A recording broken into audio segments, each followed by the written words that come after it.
My name is Mark HANSON. I work with Sony Semiconductors. Probably most of you guys know Sony Semiconductors from these kind of things. We're in about 60% of the world's smartphones today. We kind of democratize picture taking for us, individuals, businesses, etc. So that was our first challenge. Our next challenge really is to try to figure out how to democratize visual AI. Visual AI at scale. We sell billions of chips. I mean, we literally output billions of chips. So our intention is to try to figure out how do we do vision AI at scale. So there's lots of challenges. We're hearing people talking about sensor data associated with, vibration, shock, noise, a bunch of different things. Video and imaging is quite heavy, quite complex. The traditional ways of developing visual AI solutions involves, in many cases, lots of streaming cameras, lots of heavy hardware, computational capability, lots of complexity associated with deploying this stuff. If you're doing lots of streaming cameras in a location, you're often laying lots of Cat5 or Cat6 cable.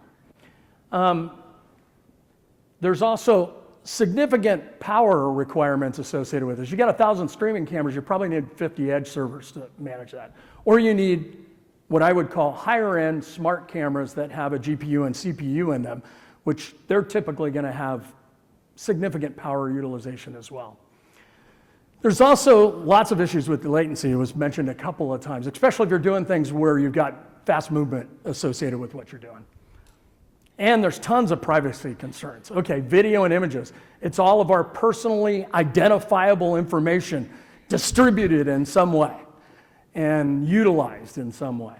So in some cases in Europe, they don't allow you to go beyond the proximity of wherever that solution is. So it's very, very difficult to kind of manage. Lastly, and this is the thing that we're all as an industry trying to figure out, there's a financial business model associated with whether or not your effort is going to actually be put at scale into a customer solution. We had one example where a retail customer told us, hey, we got 2,000 stores. We think we're going to need like 4 million cameras to do these stores. And okay, just to deploy the cameras and upgrade network infrastructure is going to cost on the level of $1 billion+. You go to a CIO and a CFO who you hand them, hey, give me $1 billion. If you got one of those CEOs that just hands it over, please introduce me because I want to meet those guys. So that's sort of the challenge. So crazy Sony Semiconductor guys started thinking, oh, what are the types of things that we can do that might eliminate or reduce some of the complexity associated with this? So we started with the thing we know most. And the thing we know most is image sensors. This little teeny thing that I got on a mirrored platform here is the image sensor that we're talking about. It's about a 7mm square image sensor. It's not your typical image sensor. You can't really get images out of this image sensor, not directly anyways. What we did was we used our stack enabling technology to actually put an AI processor on the back side of the pixel. We sandwiched them together. We have this ability to actually kind of do a pin-to-pin compatible connection. No bus structure, right? I'm dealing with the data flowing off of that pixel image, right? So there's virtually no latency. I'll also explain a couple other things that come out of that. Again, these are relatively small. This is basically a mobile image sensor, so it's a 12 megapixel image sensor. We're not talking about some reduced capability image sensor with this. This is kind of taking visual AI to the extreme edge, literally. We can design very, very small cameras. Think of industrial utilization, no fans, no heat sinks. All of the activities being done from a visual AI are actually being done on the backside of an image sensor. That's where all that work is being done. We got a little MCU doing some communication and management control, but it's teeny stuff. All the heavy lifting is being done. We could do these as Wi-Fi. You can run them on battery. You could schedule them to run for a year on an 18650 battery, as an example. The only thing coming out of this sensor, now you could get an image out of it if you want. It takes a while. You could get an image out of it to go, create some new data that you wanted in your training data or some anomaly, but it's tough, and it's not something we see in common practice. The only things coming out of there, once we see whatever this is and run that inference on it, that data's gone, and we're actually running the model and outputting within that first 33 milliseconds. We think, ideally, we can cut the cost and complexity of this by a factor of as much as 2/3. And one of the ways we're doing it is we're partnering with Microsoft, and we're using our Atrios platform as a solution on top of Azure. I'll explain that in a minute. So, in the case of a retailer, lots of people in the stores, lots of merchandise, things you want to do. We can actually process this in near real time at the edge. These are just some examples. I'm not going to go through who the processors are, but you can imagine some of these are tensor enabled, some of these are mobile processors. Our ability to process the data because of its proximity to those pixels is quite amazing, actually, in terms of performance.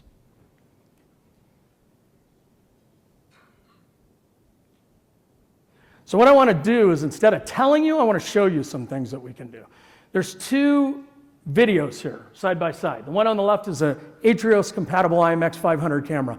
The one on the right is a very expensive smart camera that has a NVIDIA CPU and a Mobidius GPU in it. It's about a $500 to $1,000 camera, depending upon who you're buying it from. What we're doing is we're going to do car detection. Cars moving about 30, 35, 40 miles an hour. And what you're going to see, if I can get my slide to move forward.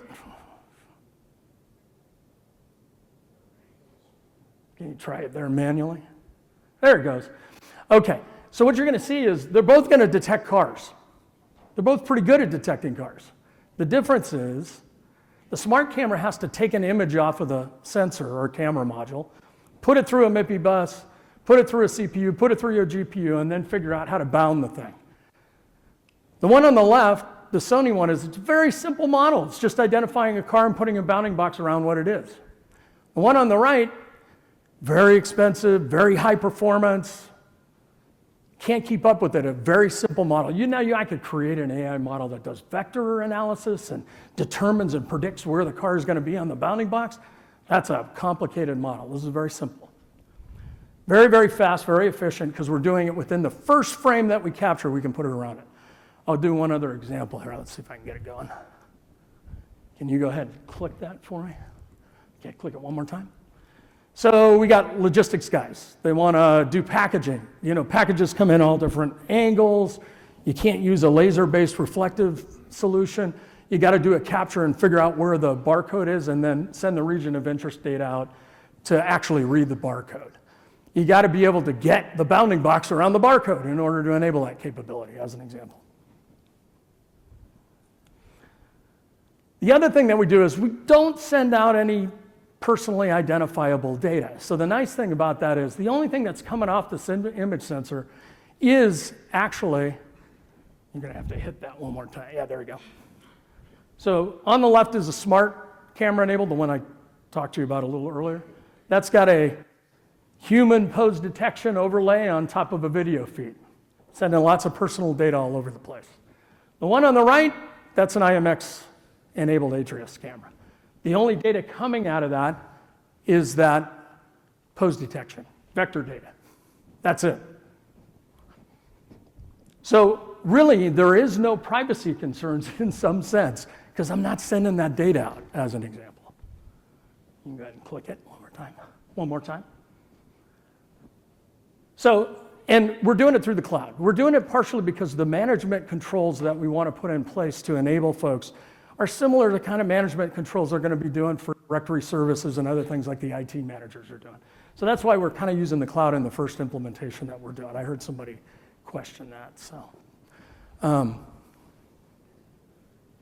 So one of the things I want you to do is come by our booth, come take a look. We're doing a demonstration where we're comparing different types of camera-enabled AI smart camera solutions, comparing the number of inferences versus the wattage. In our particular case, we run at about a watt, depends on the model that you're running. Some of the other ones, they'll run at a watt, but they'll do 1 frame a second or 1 inference.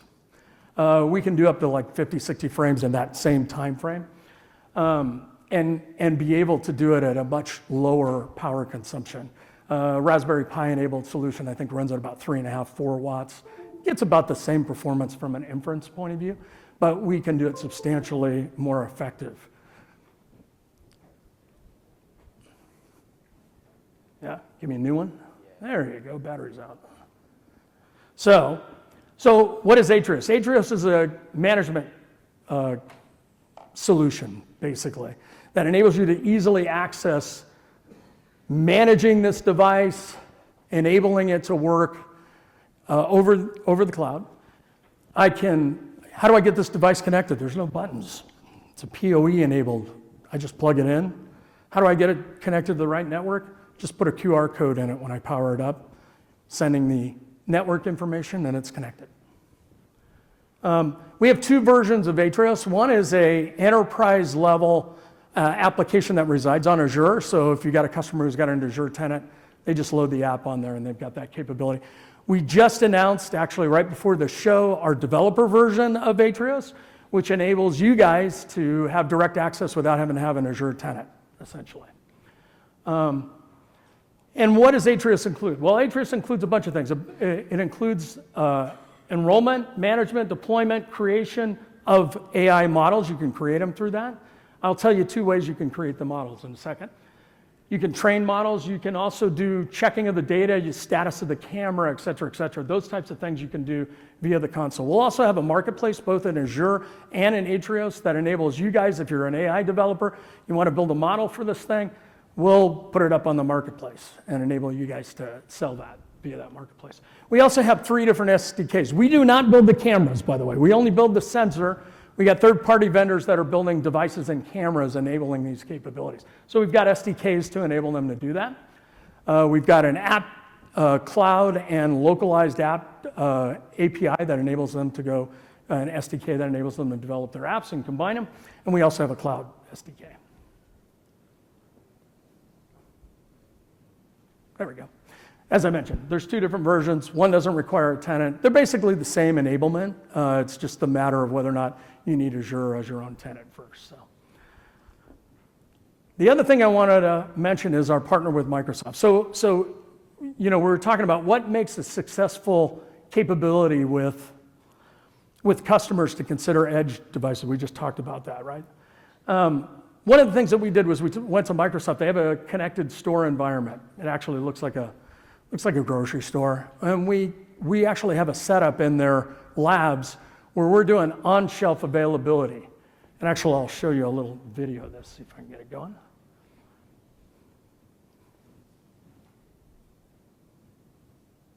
Maybe. Today we're in Seattle where we're demonstrating Atrios and IMX 500 enabled smart cameras in the Microsoft Dynamics 365 retail test lab. We'll be showing an on-shelf availability proof of concept in this grocery store-like environment. The POC is running a tinyML model loaded on these 2 cameras, which recognize missing items on the shelves. The cameras can be set to scan store shelves on a regular basis to look for out-of-stock products. To show how this works, we'll have the shopper remove 2 items. When a scan is triggered and a gap is detected on the shelf, a notification is sent to a mobile app. The stock person selects the notification to see which items need to be replenished. If you look carefully, you'll see a yellow box around the product that was removed from the shelf. Changing the view and touching the image makes it larger and allows the stock person to zoom in and see the name of the missing product. The stock person can also view the last scan of the shelves, which shows the gap where the item is missing. So we're not actually building an end-to-end vertical solution. What we're trying to do is get to customers and demonstrate for them the types of capabilities that they can enable through this kind of platform and hardware. So it's just an example of that, but we get into more detailed discussions where they're like, that's great. Can you do this? We had one guy go, hey, how about planogram compliance? I said, oh, that works perfect, because that first shot that we take in the morning, you could have your store clerk follow the planogram, and now they built a reference image that could get sent back to headquarters, managed through Azure in the cloud, and figured out whether or not they're meeting their compliance. And it could be done every day. It could also be done with the gap detection running after that, so that morning rush, afternoon rush, evening rush, they can replace the products on the shelf and recoup some of the lost sales. Roughly 2% of lost sales are accounted for. They have the inventory in the store, but it's not on the shelf when the customer wants it. So that's an easy kind of ROI calculation for them. Oh, you can go past it. You can go one more. Yeah. So the one thing I wanted to announce today is we actually have about 35 developer kits available here at the show. So if you guys have an interest in trying to utilize this technology and enabling some use case in development of an AI model, we've got these kits available. You got to go talk to HANSON. He's like my used car sales guy. I keep focusing everybody on. Anyway, HANSON is the guy at the booth you can talk to, and he can set you up with a developer kit. This developer kit includes a teeny little module. This is the developer module. This is the IMX 500 in a glass, beautiful module that you could then use to develop and build models on and run. So that's back at our booth, along with the demonstration that I showed you guys earlier. Okay. My last slide essentially is just, if you got your camera ready, you guys can take and get any information. I know somebody shuffled a few one-pagers around on here, but you guys could get some information related to the specifics on the camera, the specifics on the Atrios platform itself, and also the co-innovation lab, which I didn't really go into detail on, but essentially, if you want to do a more advanced use case for you or your customers, or for your development team, or if you're working in a academic environment and you want to try some stuff, we have an IoT labs application that you can do. We have a virtual lab anywhere in the world, but we also have physical labs in Redmond, Washington, in Munich, Germany, in Shanghai, China, and also in, what am I missing? I'm missing one of those. Shota, what am I missing? Tokyo, Japan. Oh gosh, that's terrible, huh?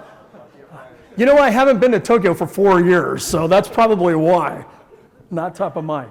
But anyway, that's additional information you can get. And then I just have one slide, and I think that's it. Yeah, that's it. Thank you.